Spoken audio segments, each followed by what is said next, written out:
What happens when you take two serious anglers, drop them on an unknown body of water, and give them a mission to conquer the lake and each other? That was my fish, you slime.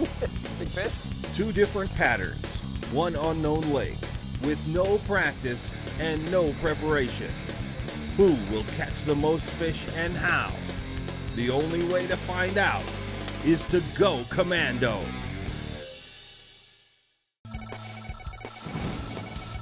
The mission is simple. Two experienced anglers. Two different battle plans. Going head to head on one unfamiliar body of water. Steve Pennaz takes us to the front line of fishing to learn the lessons of the Lake Commandos. There are few bodies of water that provide more options and pose more angling challenges than a man-made power plant cooling reservoir.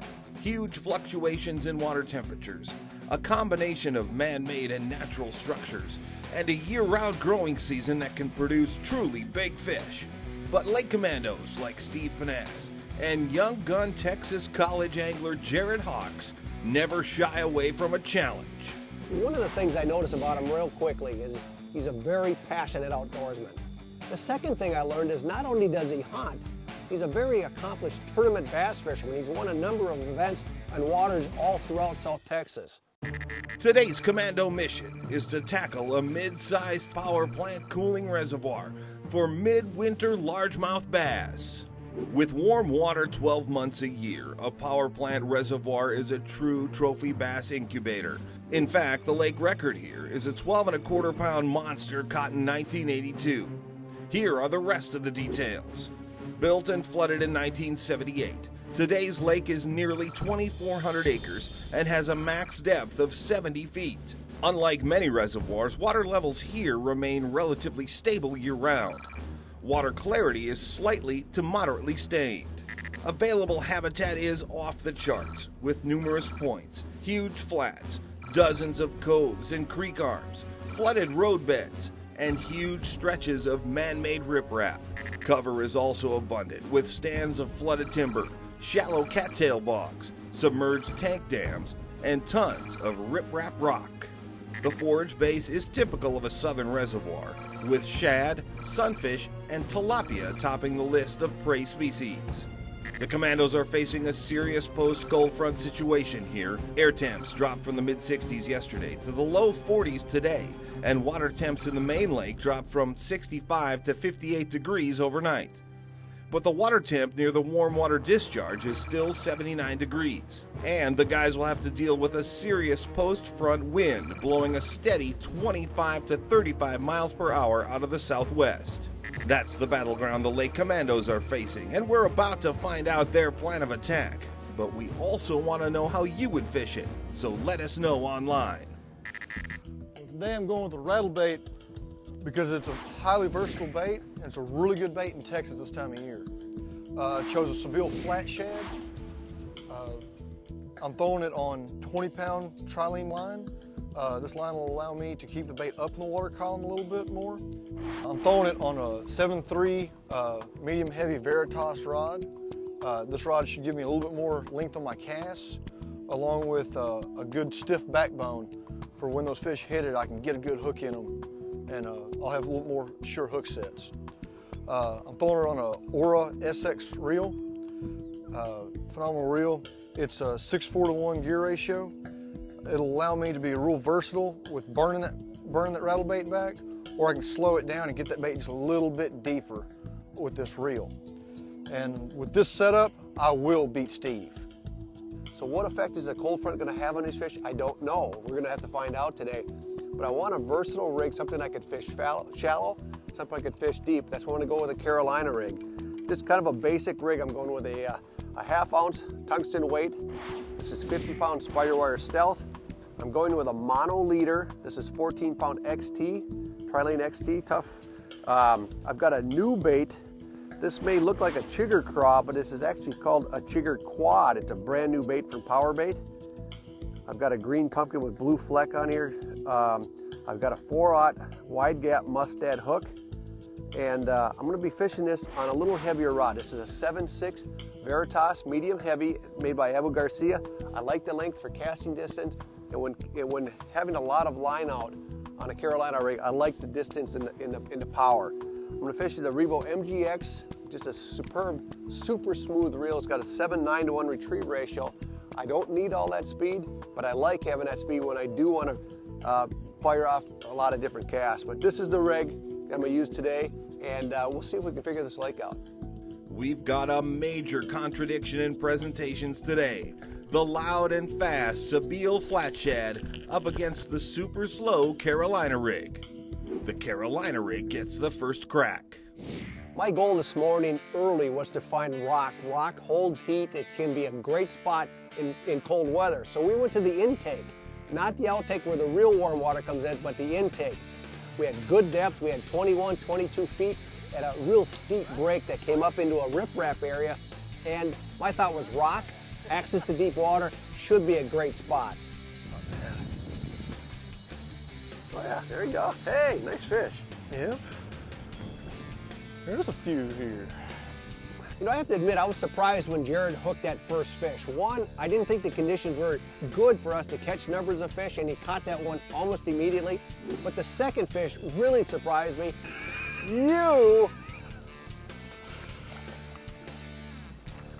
Nice. Yeah. And by the third fish, I was scrambling because I knew I wasn't rigged right for the conditions. That's a good one. Jeez. He took it for running with it too. Did he really? Yeah. There you go. Nice fish. And I mean, she took off running with it too. You know there's more down there. Yes, look at that. Yeah, the hook just fell out too. What, 5 1/4, 5 1/2?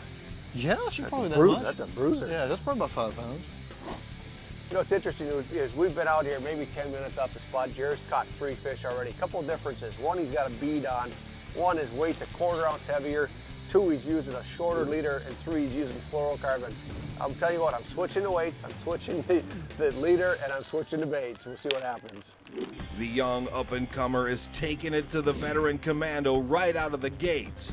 But Steve Pennaz has a few reservoir tricks up his sleeve, and we've got a long way to go. Lake Commandos is brought to you by Abu Garcia, For Life, Trilene, Anglers Trust, Berkeley Trilene, Ranger Boats, still building legends one at a time, Spider Wire, nothing gets away, and by Fish Hound, when to go, where to go, what to throw.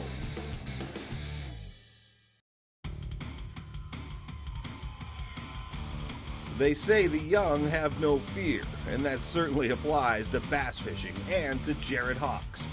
A true up-and-comer on the major tournament scene, Jerod already has 5 major tournament wins, including an FLW Texas Tournament Trail event and the 2009 Texas College Championship. He is also a 5-time qualifier for the National Collegiate Bass Fishing Championship. Well, after knowing Steve for a couple years from deer camp, me and him have never been in the boat together. I didn't even know if he knew how to use a rod and reel, or at least a bait caster at that from being up north. Oh my gosh. Oh my gosh. Yeah, it's a huge one, but it's the first one from Pennaz today. When you're down like that, your confidence starts to sway a little bit, and you start second guessing yourself. The key is to remember, it's not the battle, it's the war. You know, you want to say one thing about this, the fish in this lake are well fed. Yes, they are. My pattern today was a Carolina rig, and Jerod thumped me on these things. He's 4 to 1. I picked up the last fish, which gave me a little momentum when we made the switch 2 hours into it. Little does Jerod know, I fish rattle baits a lot. It's one of my favorite baits, and I've learned a lot about fishing them, particularly in the last couple years. One, I've switched my rod choice. I used to fish these baits on a softer tip, medium action rod.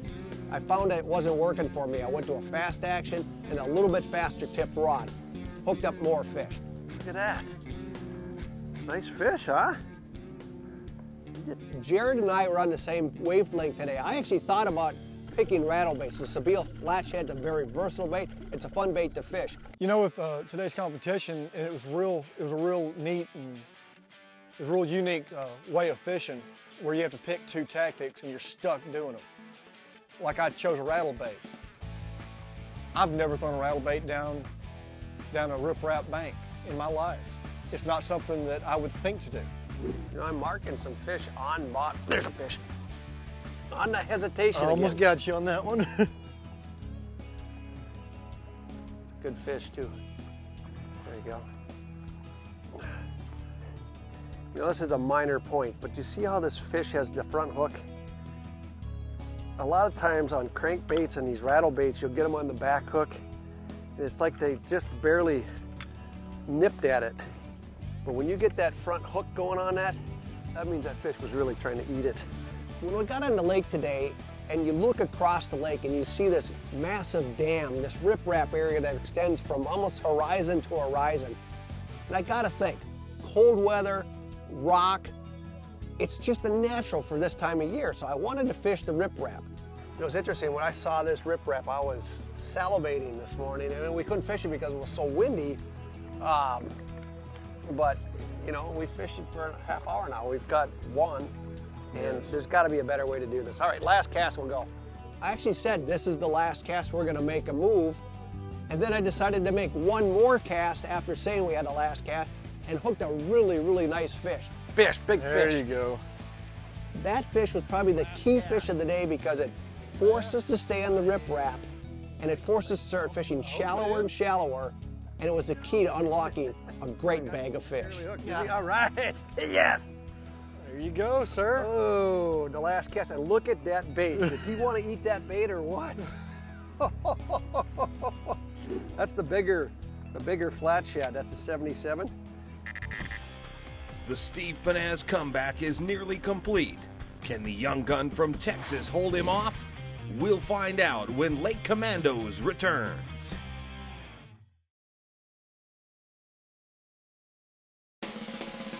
This segment of Lake Commandos is brought to you by Yeti Coolers.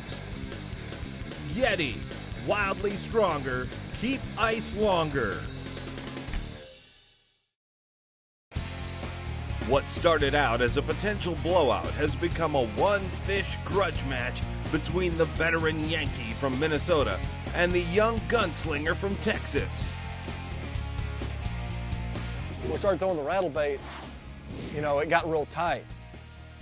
And it wasn't anything I expected. But as the day went on and we started going fish for fish, I saw that, yeah, it was just going to be a very tight battle.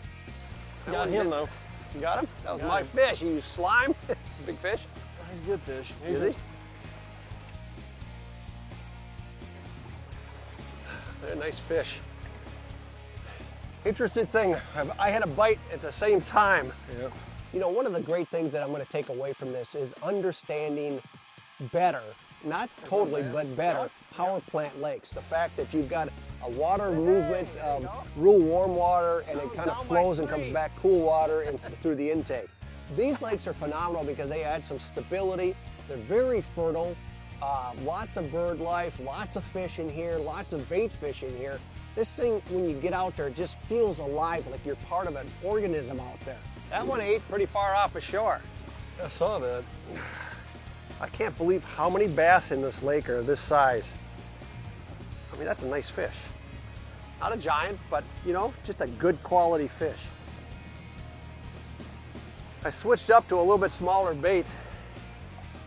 Different color, just so I was casting something a little bit different than Jerod. That fish, most of the fish have been coming in the first 5 feet of the bank. That guy actually came out about 10 feet from the bank and fairly deep. Steve's a competitor. I mean, he might not show it all the time, but when he gets on the fish, he can kind of get on all of them at one time too. Pretty good. Yeah, he ate it. Look at that. Rattle baits are a deadly bait, and they're a great early season bait. You wouldn't think of it, but it's a great early season bait, and it does produce a really big fish. Get him? Nice. Got him at the front hook, just like you should. Ah, they are just thrashing that flat shad. What's interesting about the format of this show, and one of the things I didn't expect when we developed this, was that when you fish a particular bait or a particular pattern, and your goal is to catch fish on, say, a rattle bait, you start doing some weird stuff with that bait when you're not catching fish, because it's a competition and you need to fish it for a certain time period. Doing these things and being forced to do them in the competition really lets you know how versatile baits can be and how versatile the bait that you choose really is. I like the fact that we hit this body of water, we fished it hard for several hours, we figured out not one, but 2 patterns for catching fish, and I tell you what, we could go out tomorrow and do the same thing we just did today. This riprap drops real fast from 0 down to 12, and this slope is, you would think would be good, this entire slope, but the vast majority of the fish are coming within a foot or 2 of shore. This guy here was less than a foot from shore, and really a far cast out there. But I love when you get them hooked like this, because they're definitely eating that bait when it's like that. This may be a cooling reservoir, but the Commandos are red hot, and we're all tied up and taking this southern slugfest to the wire.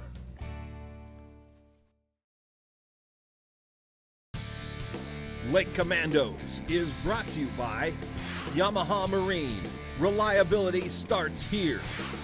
Johnson Fishing. Yeti Coolers. Wildly stronger. Keep ice longer. Not too kinky. No kinks ever. And by Humminbird. Simply, clearly better. In the battle of presentations, the clear winner is Jerod Hawkes' flat shad selection. But in the head-to-head fish count, it's anybody's game. He got on some hot streaks that I wasn't really expecting. I think he knocked out like 3 or 4 fish before I could catch one sometimes. So if you ever get him down, you gotta have to keep the brakes on him just so you can stay ahead. Nice fish. Oh, that's a fat one. That's a fat one. I saw that bite. Yeah. I'll take that the is motor. A football. I'll take the motor. Check this out. This fish isn't fat from going to spawn. This fish is fat because it's eating. That's a tail. Where? Down the back of his throat. Oh, look at that. What's he eating? That's a good question. It looks like he's eating, look, they're eating shad. It looks like a big shad in the back of his throat. That's exactly what we're mimicking here. Yeah, so I would say we're doing the right thing. So a fish that's clearly just fed is still hungry. Exactly. Just opportunistic feeders. No matter who you're in the boat with, you can always have a great day of fishing, and you got to stay versatile.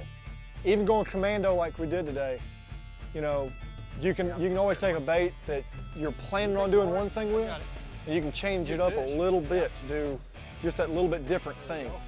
Like we were throwing the rattle baits down the chunk rock on the dam. You know, on a day where we had water temps drop by 12 degrees, on a cold front that came through on Florida bass, we put together a pattern now that's produced almost 20 fish. And I tell you what, rattle baits can be a phenomenal choice early in the year. Hey, one of the most versatile baits that worked for us today is a Carolina rig.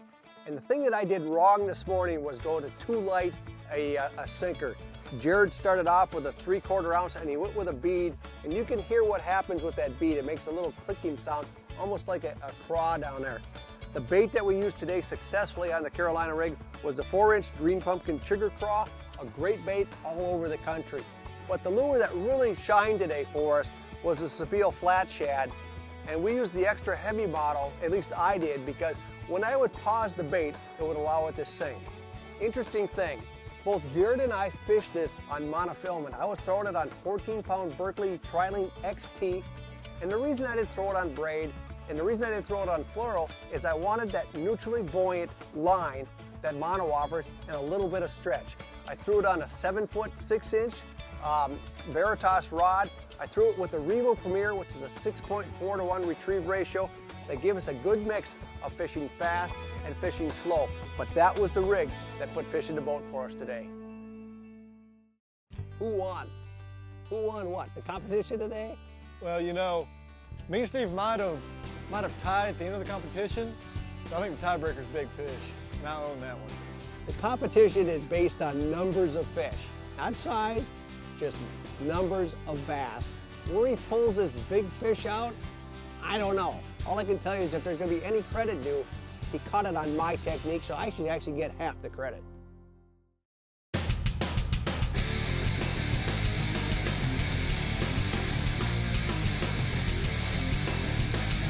I'm Captain George Mitchell. This is Coastal Chaos.